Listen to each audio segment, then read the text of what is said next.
These are 8 things that will slow down or at times completely prevent your improvement in Apex Legends. So if you learn to do the opposite of all 8 of these things, you'll be well on your way to becoming a great player in Apex. So let's get into it. Number 1, playing only one legend. Now, playing only one legend certainly has its perks. By doing so, you hopefully will learn to become insanely good with that one legend and can use them in ways that the average player just can't or won't even understand to. However, this also has a ton of flaws to it. Your main could get nerfed one season all of a sudden, severely taking away the aspects of their kit that you really embellish. Your main could be better for pubs and not so much for rank, and when you go to switch over game modes, you feel disadvantaged because you're not finding the necessary utility that other enemy teams have against yours. Or let's say you solo queue and your main is a more popular legend. Your legend could get taken from you before you have the chance to select them. Whichever reason it is, you're going to want to experiment with other legends once you get the basics of the game down. Now, I do want to be clear here. If you're brand new to Apex or only have a couple hundred hours in the game, then yeah, focus on playing maybe 1 to 2 legends for the time being. But if you have anywhere over a couple hundred hours in the game, you definitely want to start becoming flexible with who you're able to play, game in and game out. This will also in turn help you better understand how to combat each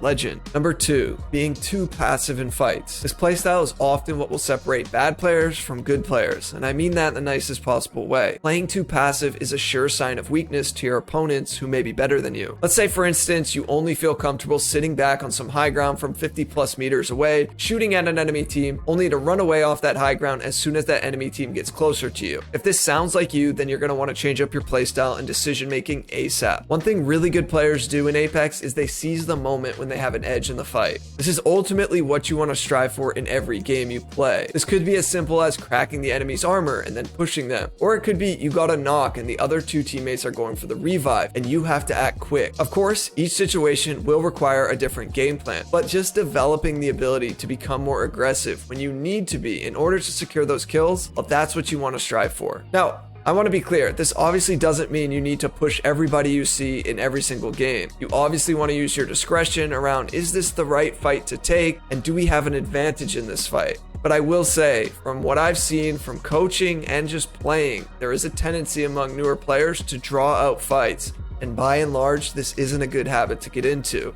Number 3, being too aggressive in ranked. Now, this could also apply a little bit to any game mode in Apex, but I mostly encourage players to get more aggressive as they progress in this game. I mean, my last point was talking about don't be too passive, but we do have to draw some lines here. If you learn a lot from being aggressive, the buck can often stop in ranked, especially when you get to whichever rank you'll plateau in. You'll need to think way more strategically around where, when, and who to be fighting. And obviously there's a point system in rank, so the goals will naturally be a bit different than pubs, but you're still playing for the win, or at the very least a top 5 placement along with some kill points. I know the kill point cap was removed this season, but that's still not a great reason to try fighting every team in the lobby, and I can imagine that will be changed in season 15. There's just way too much risk attached to trying to fight every single team compared to the potential reward it could offer if you're playing against 57 other players that are of a similar skill. There's also a lot of factors here, like are you solo queuing or are you playing with a squad that you always grind with? I know for me, last split I duo queued to Masters, and I would often see our random teammate in Diamond just think that they could run off solo and int into teams without any real reason except I guess they just wanted to. So it would wind up really frustrating us and we would lose a lot of those fights, as you could imagine. You don't want to underestimate your opposition as you get into the higher ranks and think that you can just fight everybody. I know you may watch your favorite streamer be way more aggressive than the average player, but there's a reason they're able to do that and we aren't. They're playing with 2 other pro players and playing the game for 8 to 10 hours a day. Their coordination, their communication, their gun skill, their movement, their game sense, everything is top notch. And when you have 3 of those players on the same team, well, yeah, you're allowed the luxury of being more aggressive. In the higher ranks, every player is not only good,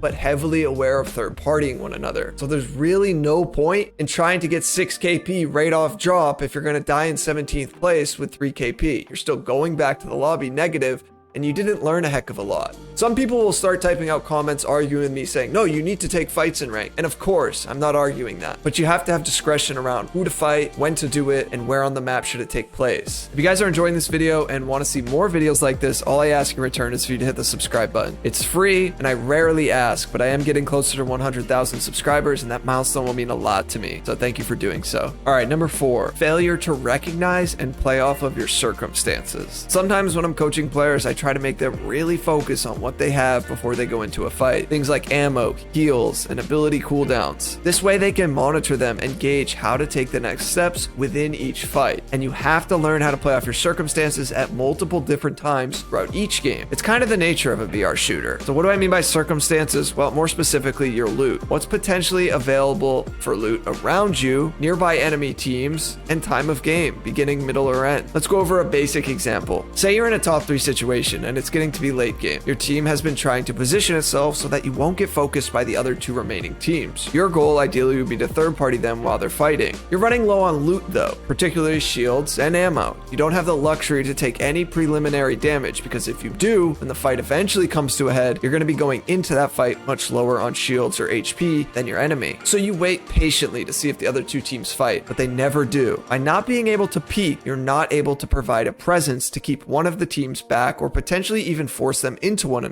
So one team winds up pushing you, and you know the fight is going to go down, and you're obviously going to get third-partied after. This is not ideal, right? Well, in that moment, you have to make sort of a Hail Mary play to give this fight your all and hopefully win it, but you have to do so quickly as that third party is right around the corner. You make a play, you win the fight, but both your teammates go down, and you try to res, but it's all too late. The third party is there. Okay, so you got second place. Not bad, right? Well, in that moment, if you didn't make that Hail Mary play, once that team got closer, you probably would have died in third place with no chance at all to even get first. The whole point of this is your inventory should gauge how you take fights at times. And if you're not in tune with what you have, then you will find yourself in situations that frankly suck, like no shields or low ammo and not a lot of opportunity to get more. Number 5, always blaming your teammates when things go wrong or when you die. I did mention this in a recent video because I feel like it's sort of going against the grain, but it does need to be said. Look, we've all been there. We've had some random teammates that pulled some dumb move and got themselves killed, and then we die shortly after. It happens for sure. However, this concept tends to get blown way out of proportion at times, because most of the times when we die, I want us to try not to blame our teammates. I want us to honestly reflect at what we could have done differently or what we may have missed in terms of context before going into the fight. If you consistently play with friends, then you may be able to see more tendencies that you guys are always doing. The best way to handle this is for you to hold yourself accountable by saying what you did wrong when you do it. I've noticed this tends to have a ripple effect on the team, so the next player is generally more accountable themselves to call out their own errors. This is the best way a team can function in my eyes. However, if you have teammates who always want to blame you for stuff, they're probably deflecting from errors they made themselves. It's not to say you're not making any mistakes, but generally if someone is always pointing the finger at someone else,